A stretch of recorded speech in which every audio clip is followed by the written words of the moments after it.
All right, we're two sexy men. We're getting ready to do a sexy show. You ready? Sure, let's do it. That's not my intro. Maybe it is. We've got to try new things out. Hey, we got to get the audience up. We got to get the views up somehow, Chino. Yeah. Okay. All right, here we go. Silo Season 3 has an almost perfect score from critics. Audiences still don't know what to do with it. So which one of them is right and which one of them is wrong? Let's talk about it here today on the Roundtable.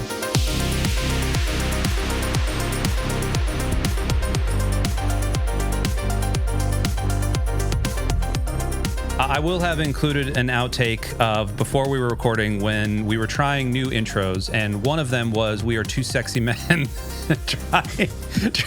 talking about a sexy TV show. Although I don't know if Silo is like that sexy of a TV show. It feels real like dark, like not dark in terms of like tone, but dark in terms of color and in terms of like brightness. Do you get that feeling as well, Templar? Yeah, I think the colors in the silo are fairly muted, although not as much as they could be. Mm-hmm. Certainly, it is fairly bright, which I do appreciate. And they do a good job differentiating kind of the different areas of the silo, which we've seen more now, which we'll talk about as the season has gone on, less kind of early in the season. But yeah, fairly muted. But no, it doesn't really lean into anything. I mean, it certainly isn't I think it's a fairly serious show in tone. Yeah. Welcome to the Roundtable. Like I said, I'm Chino. That's Templar. Today we are talking about the first 5 episodes of Silo Season 3. If you have watched the show for any length of time, you know we are massive Silo fans, and we really enjoyed Season 1. And despite all its problems, enjoyed Season 2. Season 2 ended on a very high note, I think, and we're gonna talk about that a little bit because I think it makes some of the early decisions in Season 3 more jarring than they should have been. But before we kind of get there, Templar, how have you been watching the show? Have you been watching with your wife? You've been watching on like an iPad? Like, what's been your viewing experience so far? Good, yeah. My wife and I watch it together. We watched season 1 and 2 together. So this is one of the shows that we wait around for the new seasons to come out. Mm-hmm. One of a few. And we've been watching together. We've both been enjoying it. We've had some similar feelings about it. But yeah, it's been good. Cool. I am mostly either on an iPad while I'm like riding the bike or just on TV, and we'll talk about it. We'll talk about feelings. I'm sure you and I share some similar feelings. I know we also might diverge on a couple of things, which is perfectly fine. But let's kind of backtrack just a little bit. The big broad strokes of this season. We came out of season 2. Juliet had come back to Silo 18. There was a big fire type of thing, and then everything went black as she was coming back in with her and Bernard, and then everything came back up, and all of a sudden we were in Washington, D.C. with some unknown congressman and some unknown reporter meeting about something, and then the season ended. Well, turns out some of those questions are going to get answered in the first 5 episodes. We do see at the very beginning of this episode, Juliet, she survived the incinerator. She has come back with no memory of the last 3 months, which I hate amnesia things. We're going to talk about that in a minute. But she's all of a sudden the mayor, and it just kind of like drops you into this story. You're just like, hey, Mayor Juliet. Like, wait, what? What are we talking about here? We have Camille Sims, who is running IT. She's taking orders from some robot algorithm thing, and she keeps feeding Juliet these memory-suppressing, quote-unquote, vitamins, and a fake story about a refuge hut that had a fire suit in it to kind of make her thing. Bernard, the old mayor, is now publicly dead. Camille Sims had told this story that told the council that he had died of his injuries, which we found out later was false. And then there's this second timeline, the before times that we're going to call it. We've got Congressman Daniel Keene. We've got a journalist, Helen Drew, who he calls Nancy Drew, which I thought was very funny, and Daniel's sister Charlotte. And Charlotte is a Navy aviator whose squadron flew some sort of thing, and that was not a nuke, but it was sort of a nuke, and then it was like this weird thing, and then all of a sudden she's got holes in her memory, and then we've got all of these kind of like other characters. We've got Orla Kent, who is the shadow to Critical Supply. She's now dead. We've got Kat Billings, which is Deputy Billings' wife. She's like a mole. Lucas Kyle is hiding out in the mines, just I guess like doing Minecrafty type things. And then we've got the Safeguard, which is hanging over everything. And I kind of want to put it out there first. Our cold open. Critics are like at 100%, and the audience is sitting at like a 70%, but like a week ago, it was at like 58%, a week ago before episode 5. So Templar, like, what is happening here?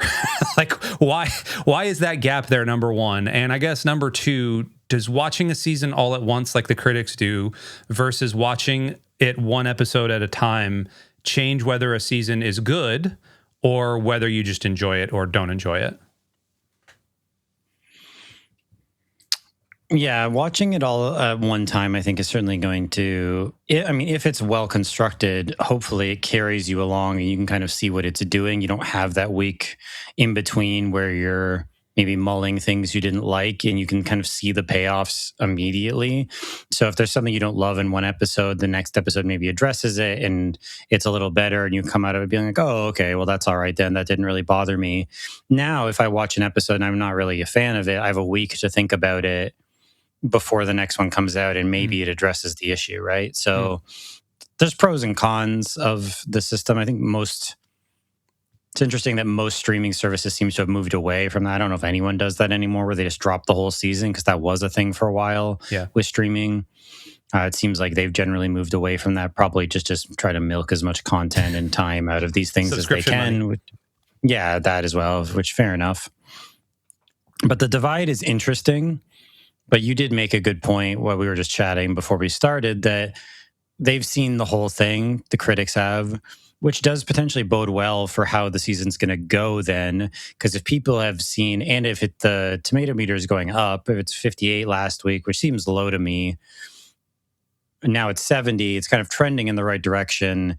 And if ultimately they've seen the whole season and they're really high on it, then that would suggest at least it lands well.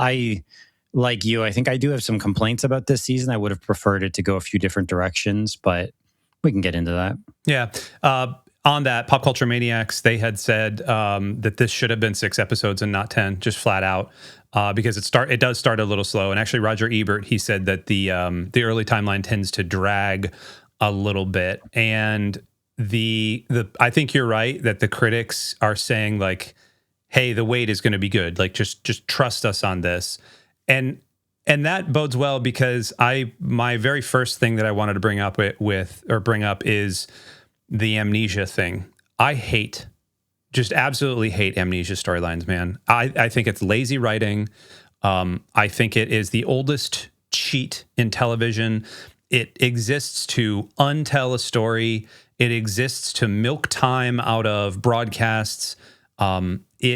Season 2 ends with Juliet knowing all of these things about the silo and how to cap a pipe and all of this other crap.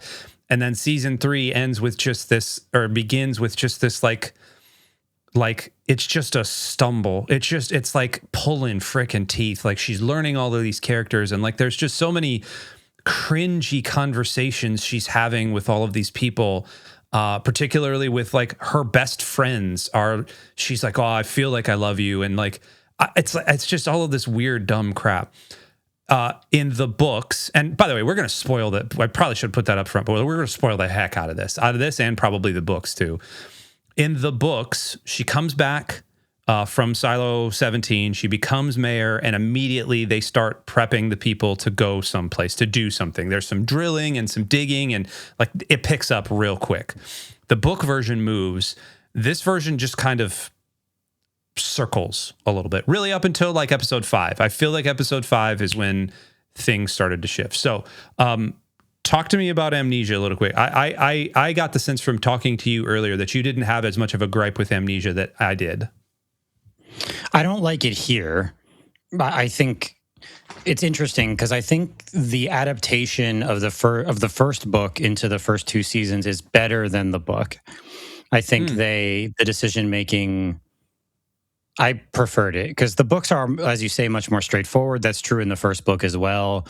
The rebellion happens very quickly, and then the whole book is just the rebellion, basically, the first book. Yep. And then Juliet does leave and go to 17 and come back, but it happens very fast. It's very streamlined. They added all the mystery elements and all the investigation stuff, really, or most of it, that's in the first 2 seasons. And I think that was the correct decision. I think it was the incorrect decision to do that again.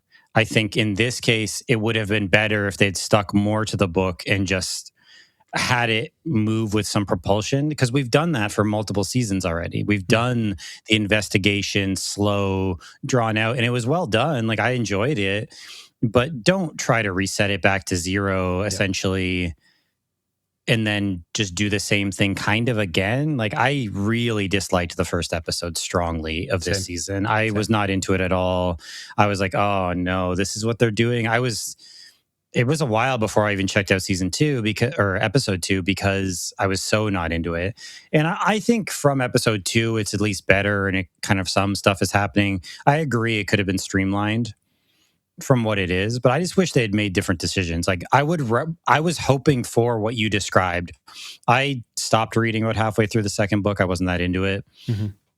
But at the point I was at, we hadn't even got to Juliet being mayor yet. I was like halfway through the book, and it hadn't even cut back to her yet being mayor. So, but I wanted what you described exactly, is that she comes back in this season is, okay, we know about the safeguard. We know about this pipe. We have to try to work to block it in secret so they don't kill everyone. And we're going to make a plan. What are we going to do? Are we going to contact other silos? Are we going to, that's what I wanted to see. Not, oh, we're going all the way back to step 1 with someone else in charge. And it's another like, oh, we're just going to pretend that people have say, but they actually don't. And it's just all back to IT again. And to me, I think some of the decisions just don't make a ton of sense in terms of the safeguard and like the stuff with Camille, and nothing against the actress, but I think the way they set this up does her kind of a disservice, because I think she kind of has nothing to do, and she's not really intimidating at all. And I never feel any kind of threat from her. And maybe that's supposed to be the intention of it, but I don't think so. So I think it leaves her in a very weak state. Yeah. So that's, anyway, I don't want to continue, but I like the changes they made to the first book. I do not like the changes they made to the second book by and large. I wish it had just been fast paced. We're back, we're moving, we're drilling, we're trying to block the safeguard. We're just doing all of that. That's what I wanted to see. And maybe that's what the rest of this season will be. And I hope it is. But then we didn't need most of what's already happened then. Right. So the second book, which was called Shift, you're right, dropped Juliet for like a good portion of it. And it goes back to the before times. And we're going to talk about the before times in a second, but one parallel I kept making was that episode 5, when we meet Bernard again, Bernard is almost like the hinge point now to, okay, let's get back on track with the books. And I can see why some of the critics might have said, like, this could have been 6 episodes instead of 10. Like, if you could have dropped out of those first 4 episodes, if you could have smushed those into 2 episodes, I think we would have been, you and I, at least myself, I would have been a lot less like, about it, because that's what the Amnesia storyline does, right? Like it draws it out. Now we have to have these long, slow things. Like now we have to have Juliet like holding on to a Pez dispenser and like looking at a watch, and like all of a sudden she remembers everything about George, and she says, George, like I get it. Like it's a bad trope. In my head, as I'm watching it, I'm going, man, you guys are better than this. Like you are better than this. Like Apple TV, you are better than this. And so you bet, like, maybe this is me just putting, you and I have talked a lot about how good Apple TV is and just putting out banger after banger. And maybe this is me putting a little bit too much stock in that. But I'm like sitting there just every time going, two big things happen that keep me engaged with this, at least. Number one, the Charlotte storyline. So Charlotte she's in book 1, or she's in the books. particularly book 2 and book 3. It's different. It's a different story. His name is Daniel in the show and Donald in the book, and I think they probably changed that because of our president Donald Trump. I don't know if that's for certain, but I'm assuming that the false flag Iran thing was probably a little too close to home, and then all of a sudden, whatever. I'm not going to bring current events into this. But we have this storyline of Charlotte goes out, flies a mission, gets this ooey gooey like thing on her hands, which I'm assuming is nanomachines, and then all of a sudden she's not flying the plane anymore.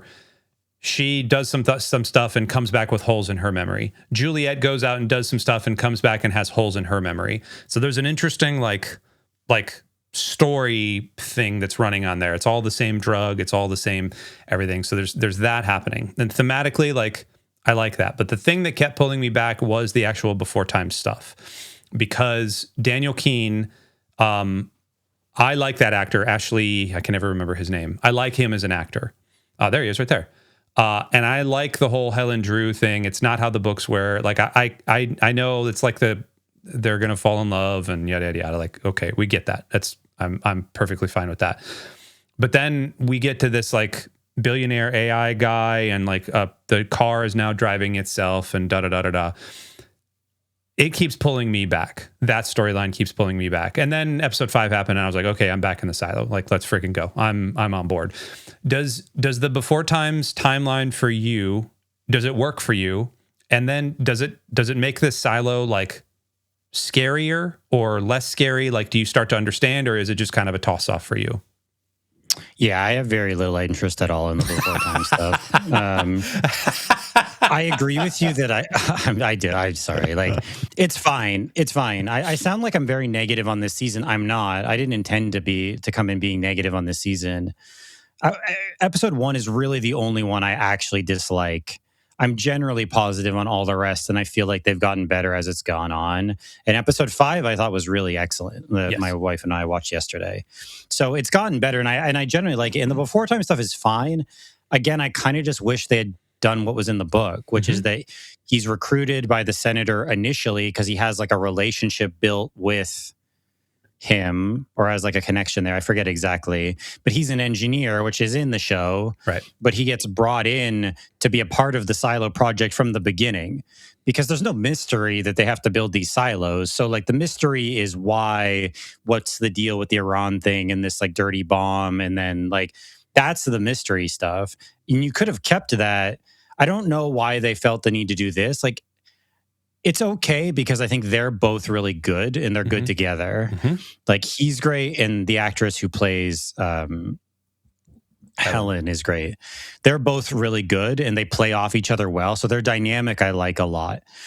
You could have just kept it the way it was in the book, though, or closer to that. And I'm not usually someone who's just like, oh, the book is better, but the book in this case, I think, did it better. Just Agreed. Have him be there from the beginning. The mystery is the investigating what went on and like what the attack was and why they're building this, and like just let that be the mystery. We don't have to do this whole he's not involved at all. And I imagine my prediction is the car is not going to bring them to their death, which I assume it's going to bring them to the senator, who's probably going to be like, they are learning too much. You can be a part of like, and they're probably going to get recruited to be on the silo thing now. Yes. In which case, if that's it, then this whole thing could have just started with episode 4, essentially. Like, to your point, because then we could have just started with episode 3 or 4. In both cases, you could have kind of cut almost everything from the first 3 episodes or jammed it together, and then kind of just started with this, like him getting recruited to the silo project, and Juliet actually kind of taking control seemingly, or like building a plan to block the safeguard and to do something else. Like, because that's the stuff I care about from it. So some of this other stuff's been okay. And generally I've liked episode 2 through 5, like very, like it gotten better as it's gone on. But in both cases, these storylines, I think you just have unnecessary stuff that isn't really adding anything. So even though they're good and I like their dynamic, I would have rather it just been he's just recruited and he's just a part of it, but he just doesn't know what it's for, and just have that be the mystery instead of what they're doing here. That's a fair point. Yeah, that's a fair point. I think the reason it keeps pulling me back is because I'm waiting for that recruitment thing. And also, Yeah. like, I found a lot of episode 1 through 3 in the silo to just be a drag. And so, and like, Yeah. I do think it's interesting too that the colors are bright. Like, there's a definite contrast, right? Like, you've got this drab, we've been in a silo for a billion years type of feeling. Critical supplies running low. We're out of light bulbs. We've got a year left to go, whatever. And then, or 2 years, whatever it is. And then you contrast that with Daniel, Congressman Keene, walking around in a garden, like this beautiful flowery garden, and he's sitting by a pond, and you've got all. I think that's nice. That feels good. I'm here for the Silo stuff, though. Like, the show's called Silo. I'm here for Silo. I'm not here for the before time stuff. I'm sorry. I'm not. Like, I don't care about that at all. I think this would be improved if you didn't have any of that. I don't care about, like, I genuinely don't really care about any of the before time stuff. It's done fine, and I just described at length of how I think they could have done it better. But I think the show and the book would have been improved if you just didn't have any of that. You don't need it. Have all of the mystery in the Silo time, and they can learn about why it happened or whatever. Have the mystery there. We don't even need the flashback stuff, in my opinion. I don't think anything is gained from it. Like, I'm here for Silo. I'm here for Juliet in the Silo with that group of people. That's what hooked me about the show, and that's what's like. That's the first 2 seasons, because you don't get the before time stuff. True. I don't really think the show gains anything from it. You could have like flashes to it, but I think it would genuinely be better if you just had Juliet comes back. They're trying to figure out stuff, contact the other silo. They're able to block the safeguard. Maybe they have to come to some relationship with the whoever is pulling the strings, and they're investigating and they learn more about why this stuff happened. And you get it from that side. I don't need the flashbacks. Like, I think the show and the book would have been improved without it. To be clear, I've kind of hinted at it, but the books I think are not that good. Like, this is like, the first book is fine. The first book is solid. Yeah. And I watched it after watching the show. It's very different. It's kind of like Jurassic Park. If you've read Jurassic Park and watched the movie, they're so different that there's kind of their own thing. And even though the broad strokes are similar, a lot of the events and stuff, they changed it a lot for the show. So the first book is worth reading. The second book I thought was pretty bad, actually. Like, I wasn't into it at all personally. And so I think the show would be improved to be more like that. But I think it was a mistake for him even to do the before time stuff at all. I don't think we need it.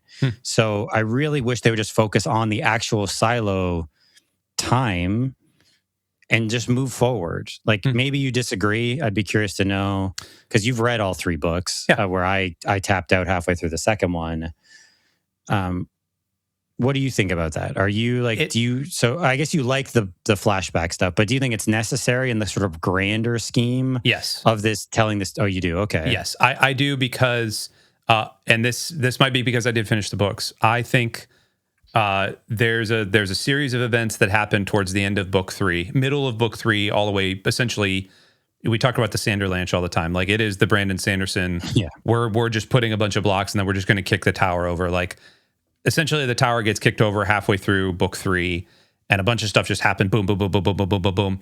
And like, I have some theories, and I think I'm pretty well thought about what the actual what the algorithm is.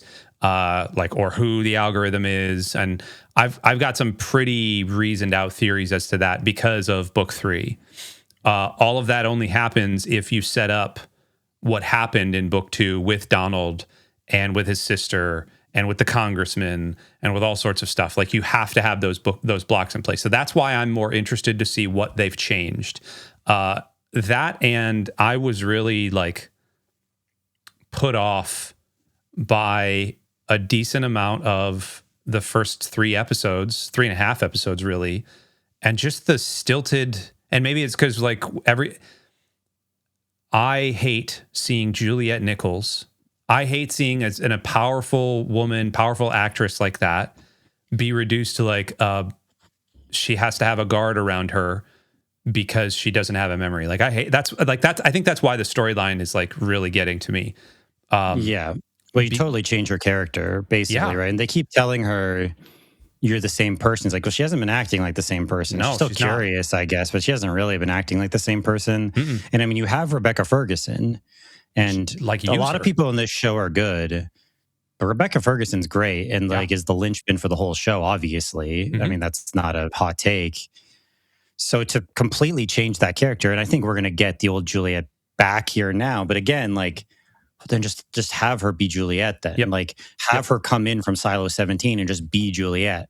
Not, again, to your point of having her kind of stumbling around and like, oh, I don't remember anyone. And like, I'm sorry. And then this weird dynamic between her and Shirley.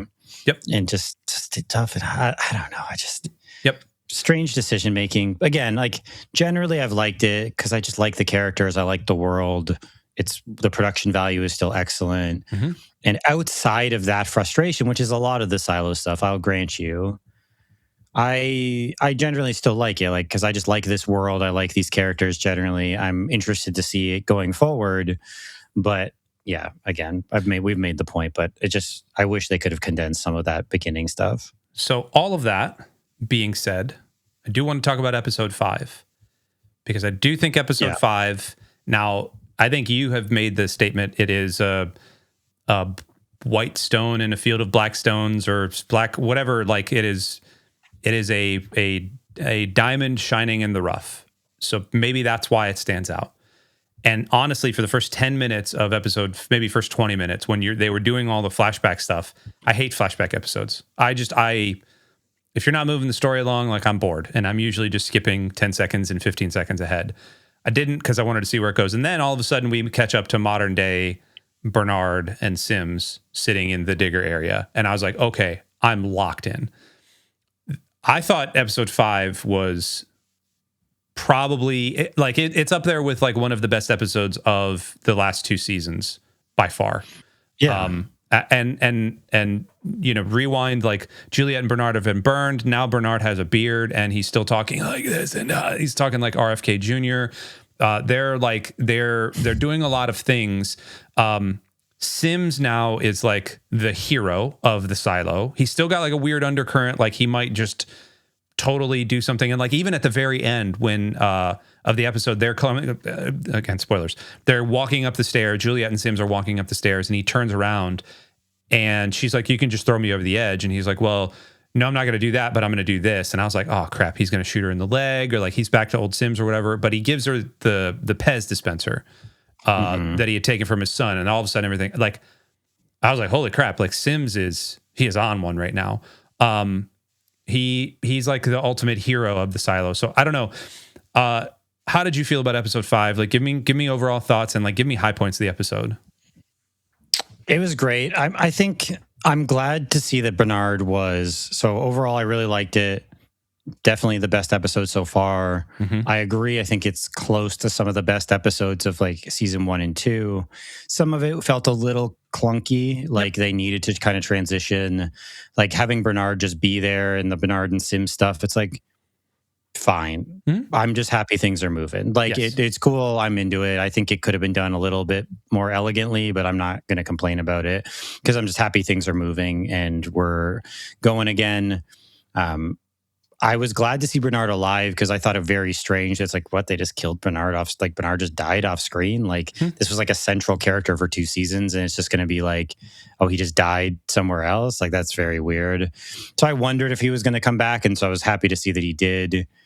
The stuff in the mines, or was that episode 4 where they gassed the mines? Yeah, 4. That was 4. That was good too. The Sims reveal was cool. I liked that. I was telling you before that I think Common is really good in this show. And I think Common gets criticized as an actor, but he's been great in, I think, all 3 of these seasons. I think he's got a lot of depth to him.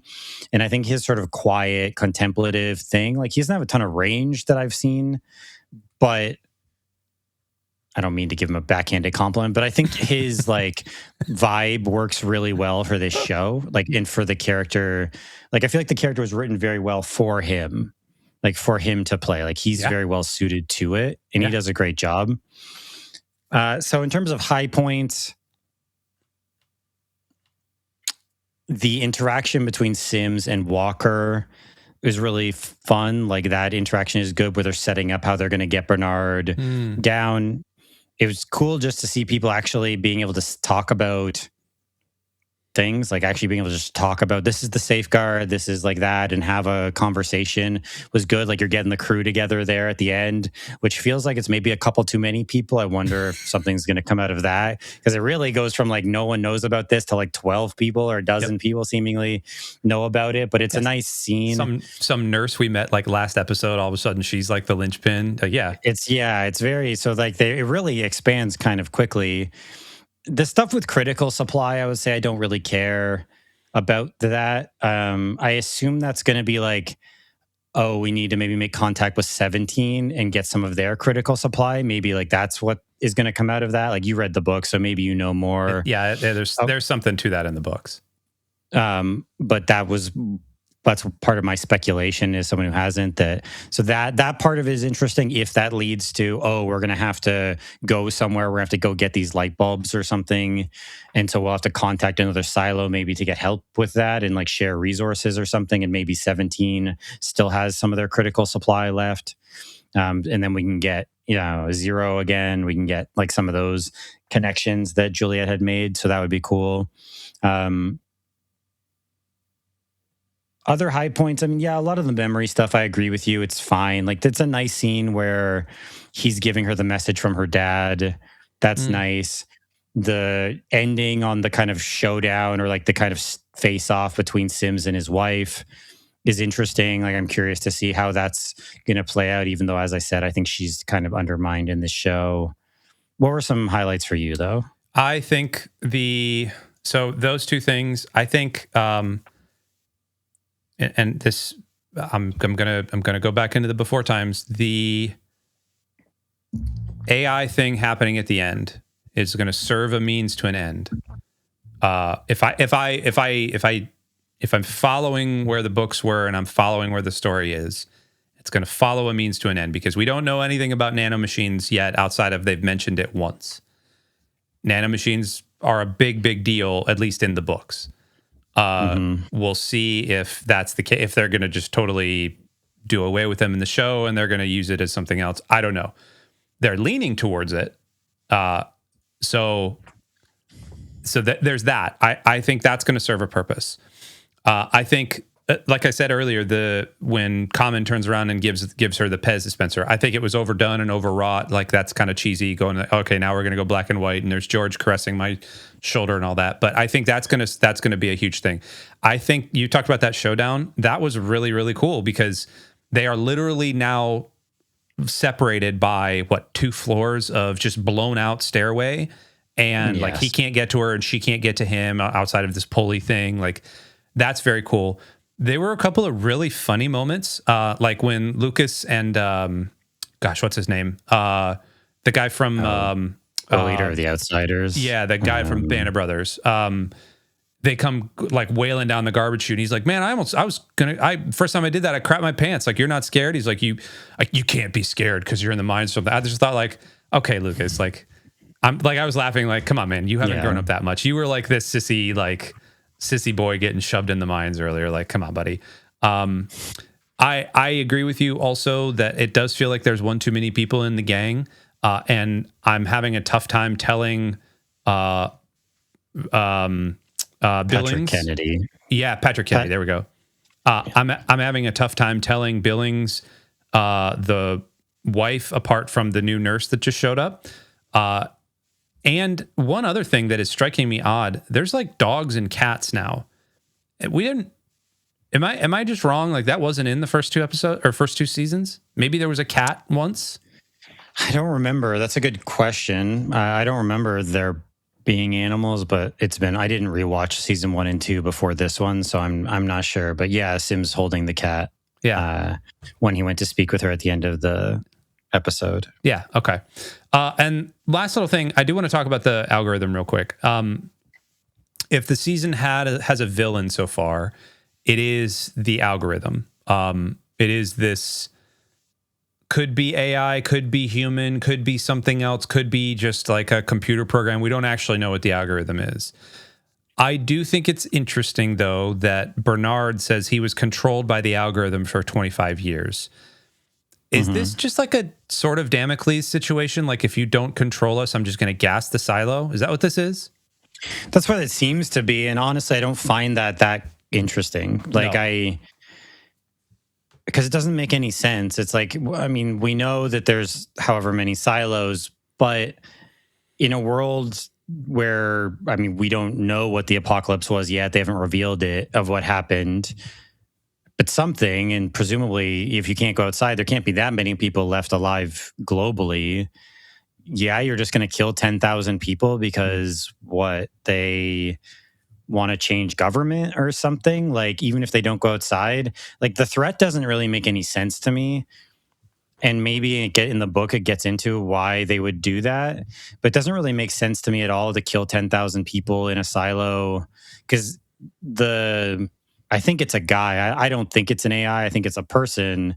But talking to Camille, it keeps saying, like, you need to do this or else it's like 9,000. It's like, well, or you could just not kill 9,000 people over basically nothing. Like, why is this threat even happening? Like, why is this the backup plan? Like, why would you ever even build a safeguard to kill everyone? Like, is it why you're worried a silo will lose control and then you'll contact other silos? But like, why is that even bad? Like, you're worried? It's like, so you're willing to just kill 10,000 people because otherwise what? You're worried many more silos might be compromised and then there'll be infighting or something. Like, I guess that could be the concern, but like, there's got to be a better way than to just wipe out whole populations when you really don't have a ton of population to lose anymore. Like, I mean, the population of whatever's left has to be pretty limited at this point. So it seems very strange to me. So yeah, it is a sort of Damocles type of situation where you've got the sword just hanging over your head. Doom of Damocles, for shout out to the Dresden Files. Let's go. Just hanging over your head. If you step out of line, it's like, well, we're just going to kill everyone. It's like, well, yeah, that's it. Like, that's what we're really jumping. Like, I don't know. I guess it just seems kind of ridiculous to me. And maybe it makes sense when you learn more about some of the reasoning behind it, but I don't fully get it. I don't know, maybe that wasn't the question you were asking though. No, it is, because I think this is where I don't want to spoil what I think is happening because of the books. And sure. So for you, like, I don't want to spoil what I have theories of what the safeguard quote unquote is, but also the algorithm. I agree with you. I think it's an actual person, or a group of people, or somebody, you know, I also don't think that they're from Silo 18. I think they're from somewhere else. That's just my read on the situation going into it. This is where I'm not going to plead with you to finish the books. But this is where I maybe I can get you to do the spark notes of the books, because there are I don't particularly like Hugh Howey's writing style, particularly as you and I have been like delving more into some of the classics, but also just reading a lot of like Sanderson, and now I'm reading Dresden Files, and like I've got like 3 or 4 other books that like I'm just always reading. Hugh Howey just seems very much like he just stopped at like 8th grade for writing, and that kind of sounds like a slam, and I don't mean that. Like, I think he's intelligent. I just like the writing style is just very like, we're not going to use big words. We're just going to punch you in the face every time. But the ideas behind it are interesting and fascinating to me, and that's where I think, I know we've only got 2 seasons left. Well, season and a half now of this, unless they do the Ted Lasso and they sign on another one. Which, you know, if the Apple money truck backs up to whatever production company, then of course they're going to make whatever they need to make. But I am having a tough time seeing how they're going to wrap up all of book 2 in just 5 episodes, when there is still so much left to do in the before times, and there is still so much to do in the silo times. Because now we're talking about a digger. Like, what are we going to do with this digger thing? Like, how do we even get down there? All these, there's like just on and on and on and on and on. So I don't know. The last question I want to ask you is like, is this a keep watching? Is this a bailout mid-season and pick it up all later? Like, are you going to go week by week? Like, how are you feeling about it overall?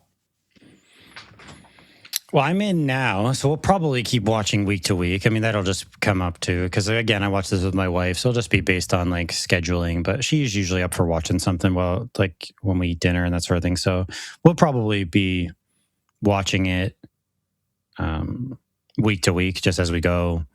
And we had originally intended to do 3 episodes on this season, which I'm kind of glad we didn't. Same. Now it just didn't work out, because our first episode on the first 3 episodes would have been rough. Like we would have really, I probably sounded more negative on it than I am, because I do like this season overall. The first 3 episodes would have been really negative, because I was only just episode 2, and I remember messaging you and saying that episode 2 is much better than episode 1, because I really wasn't into episode 1. But man, so I'm glad it worked out that got delayed, and we just ended up doing 1 for the first half. And then maybe we'll do 1 for the next 4, and then we'll maybe have the finale as its own. We'll figure out what kind of structure we want to do there. But yeah, we'll watch it week to week. I think I'm in now. I'm actually interested to see where it goes at this point, so I'm on board. Same. I'm going to be gone for the next one, so I'm going to have to watch 2 in a row. But whatever, I'd rather watch 2 in a row. I was recounting to one of our kids, and I can't remember what we were talking about. I think we were actually talking about, like, we used to have to watch shows like week to week to week. Oh, it's when Carter and I were watching Lost. We went through Lost. We went through all 6 seasons, and like, if you're going to watch any show and binge it, like, Lost is the binging show, because I remember watching Lost in real time, week to week, and just like part of the fun was going to the internet, and like the internet was new at the time. Well, not new, but like blogs and all that stuff, like this 2006 to 2012 type of stuff. You're going to blogs or not really have podcasts yet. Like, so you're like trying to drum up the mystery. You're going to like special like IRQ and ICQ type things, and like IRC chats, and like all of these things. Like, oh my gosh, let's talk about like, what does this mean? What does this mean? Like, that was part of the fun of it. And he was like, oh, that sounds awful. And I was like, buddy, that's how we used to do it. And so there is a little bit of that. It does help that we do know that this episode is only, or the season's only 5 more episodes. Like, it does help that there is a kind of a structure following it. It does help that it is on streaming and I can watch it whenever I want. Yeah, we'll keep watching it. I want it to end strong, because I know that season 2 had halfway through, a lot of people jumped ship on season 2 and never came back. Our very own Pastor Dalton, he did the same thing. He was like a representative sample. A lot of people got to like when Solo started being like, he finally got the Solo reveal, and like he started kind of, there was like 2 or 3 episodes right in the middle there. It was like, dude, just stop. Like, what are you doing? Just stop. Like, this is a bad character. And then Steve Zahn took over, and like it was fine. But I don't want that to happen with this right now, and that's kind of what I'm worried about. So we'll see. At least it's gotten better. So, I mean, I think it's gotten stronger. So, if you didn't bail right away, it seems like at least it's trending in the direction that if you got through the first couple episodes, I'd imagine people will be on board with it. Yeah. I think I called him Zero earlier. I forgot Solo. That's Solo. Right. Solo. Yeah. And he ends in a good spot. So he does, and I'm sure we'll see him again. I hope we'll see him again, because I love Steve Zahn. He's great. Yeah, he's great. Episode 6 drops Friday. Drops tomorrow after you are watching, or in 2 days after you're watching this. Let us know in the comments if you're on the side of the critics and like, hey, stick with it. If you're on the side of the audience, like, I'm slowly catching up, and I'm not really getting it, or anything else in between. We would love to hear about that. We, like Templar said, we are going to do at least one more episode about this. There's also coming up in 2 weeks, Lanterns comes out, and I don't know what we want to do about that, but I think you and I should at least do like some sort of watch along or some sort of like breakdown of that, because I'm wicked interested in that show. More and more. We did 1 trailer reaction, I believe, right? Yes. Or did we do 2? No, we only did the 1. We didn't do the big story one. But each trailer has been better. So the first one was not very good. The second one was like, okay, this is interesting.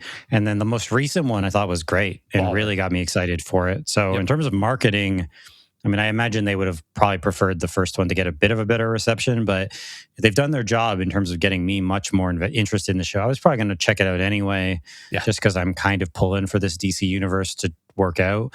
But I'm genuinely excited to check it out at this point. I think it's cool. So Yeah. Are you going to go see the new Spider-Man at any point?